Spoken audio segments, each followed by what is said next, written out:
जनवरी 28, 2013 को Canadian college student Elisa Lam downtown Los Angeles के Cecil hotel में check in करती है।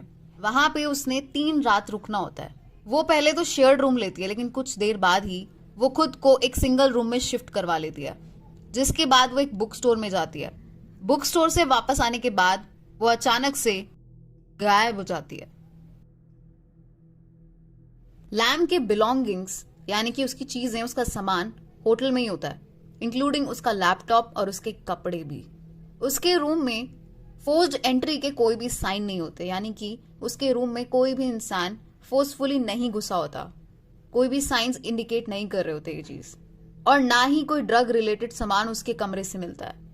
उसको आखिर में किसी ने भी नहीं देखा होता, लेकिन सिक्योरिटी फुटेज में उसकी लास्ट साइटिंग दिखाई देती है। उस सीसीटीवी फुटेज में वो बहुत ही अजीब तरीके से एक्ट करती हुई नजर आती है, और वो सीसीटीवी फुटेज उस होटल के एक एलिवेटर की होती है, यानी कि एक लिफ्ट की। वो उस लिफ्ट में कभी अंदर आ रही होती है, कभी बाहर जा रही होती है, कभी इधर देख रही होती है तो कभी उधर देख रही होती है, और कई बार तो वो ऐसे एक्ट कर रही होती है जैसे कि वो किसी से छुप रही है। और ये सब करने के दौरान वो कुछ ना कुछ बड़बड़ाती जाती है, और इन सब के दौरान वो एलिवेटर का जो डोर होता है उसको ओपन ही रखती है, जिसके बाद वो लिफ्ट के बहुत सारे बटन्स दबाती है। लिफ्ट बंद हो जाती है, और उसके बाद एलिसा लैम किसी को भी कहीं भी नहीं दिखती। अब उसके गायब होने के बाद 31 जनवरी आ जाती है, जब एलिसा को उस होटल से चेकआउट करना होता है, बट उसके पेरेंट्स के पास एलिसा का कोई भी कॉल नहीं जाता, जिस बात से उसके पेरेंट्स काफी ज्यादा घबरा जाते हैं और लॉस एंजलिस पुलिस डिपार्टमेंट को कांटेक्ट करते हैं। पुलिस सिसिल होटल के प्रेमिसेस को सर्च करती है, लेकिन उनको लैम कहीं नहीं मिलती। जिसके बाद पुलिस उस होटल के कैमरास को चेक करती है, सीसीटीवी फुटेज को चेक करती है, और जल्द ही एलिसा लैम की वो एलिवेटर वाली वीडियो रिलीज कर देती है, जिसके बाद चीजें एक अजीब सा टर्न ले लेती हैं। तो जैसा कि मैंने बताया कि उस वीडियो में एलिसा की हरकतें कुछ अजीब सी होती है। वीडियो के पब्लिश होने के बाद ये वीडियो कनाडा और चाइना तक फैल गई। ओरिजिनली लैम की फैमिली जहां से थी, उस 4 मिनट लंबी वीडियो ने हर जगह तहलका मचा दिया था, और उस वीडियो को मिलियंस ऑफ व्यूज मिले थे। अब लैम के गायब होने के कुछ टाइम बाद ही उस होटल में कुछ अजीब चीजें होने लग गई। उन सभी अजीब चीजों में से एक अजीब चीज ये थी कि उस होटल में लगे हुए नलों को जब भी लोग पानी पीने के लिए ऑन कर रहे थे, तो सबसे पहले तो उन नलों में से बहुत सारा गंदा पानी बाहर आता था, जिसके बाद साफ पानी आने लग जाता था। लेकिन फिर भी उस साफ पानी को पीने के बाद लोगों को उस पानी में से बहुत ही गंदा टेस्ट आता था। अब उस बात की कंप्लेंट उस होटल में स्टे करने वाले लोगों ने मेंटेनेंस वर्कर सेंटियागो लोपेज को की। अब सेंटियागो लोपेज सिसिल होटल की छत पे गया, वो टंकी पर चढ़ा, उसने टंकी का ढक्कन खोला और उसके होश उड़ गए, क्योंकि उसे टंकी में एक लड़की की बिना कपड़ों वाली लाश पड़ी हुई मिली। एंड टू आवर सरप्राइज वो और किसी की नहीं, एलिसा लैम की लाश थी।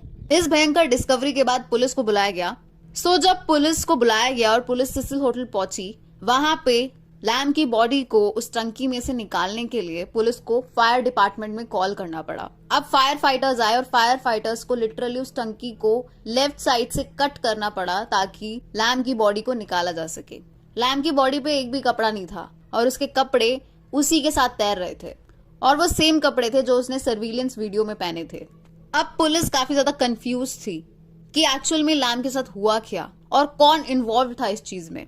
होटल के स्टाफ से पुलिस ने बातचीत की, और होटल के स्टाफ ने बताया कि जो लैम थी वो होटल में अकेली ही घूमती रहती थी, वो और किसी के साथ भी नहीं घूमती थी। होटल के किसी भी स्टाफ ने लैम को आखिरी बार नहीं देखा था, लेकिन उस होटल के पास एक बुक स्टोर था जिसका नाम weirdly the last book store था।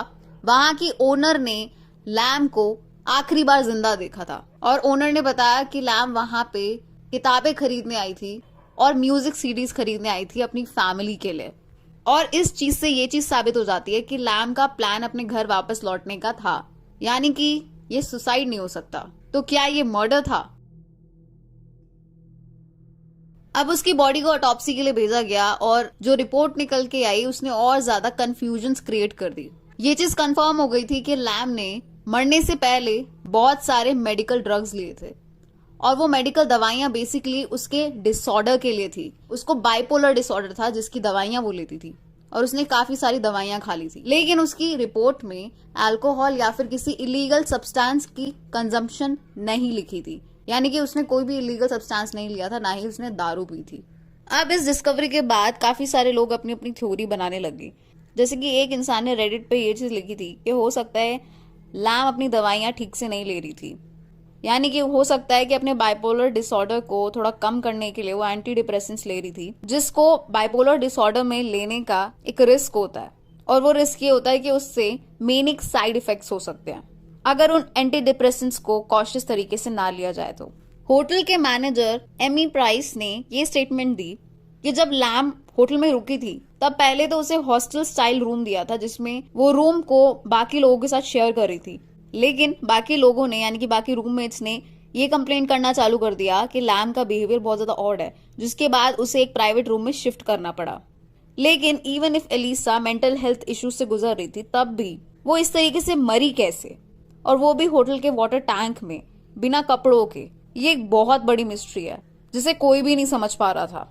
एलिसा की ऑटोप्सी में कोई भी फाउल प्ले शो नहीं हुआ, सो इस केस में आज तक पता नहीं चला कि एलिसा लैम की डेथ हुई तो हुई कैसे, और वो उस लिफ्ट के अंदर किससे बच के छुप रही थी। और आज भी लोग सिसिल होटल में जाते हैं तो डरते हैं कि एलिसा लैम की स्पिरिट वहां ना घूम रही हो। जब ये होटल ओपन हुआ था, उसके ओपन होने के बाद एलिसा लैम के केस जैसे और 16 केसेस हुए थे इस होटल के अंदर, जिसमें नॉन नेचुरल डेथ्स हुई थी और अनएक्सप्लेन्ड पैरानॉर्मल इवेंट्स हुए थे। और सबसे ज्यादा फेमस डेथ जो एसोसिएटेड है इस होटल से अदर देन लैम की डेथ, वो है 1947 का एलिजाबेथ शॉर्ट का मर्डर, यानी कि ब्लैक डेलिया केस। जी हाँ, एलिजाबेथ शॉर्ट लास्ट में इसी होटल में ड्रिंकिंग करती हुई नजर आई थी, जिसके बाद आपको पता ही है उसके साथ क्या हुआ था, कितना ब्रूटली उसको मारा था।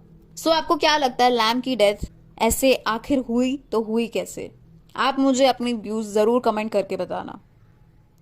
होपफुली आपको आज का केस पसंद आया होगा। तो चलिए मिलते हैं हमारी नेक्स्ट स्टोरी में। Till then, thank you so much and bye bye.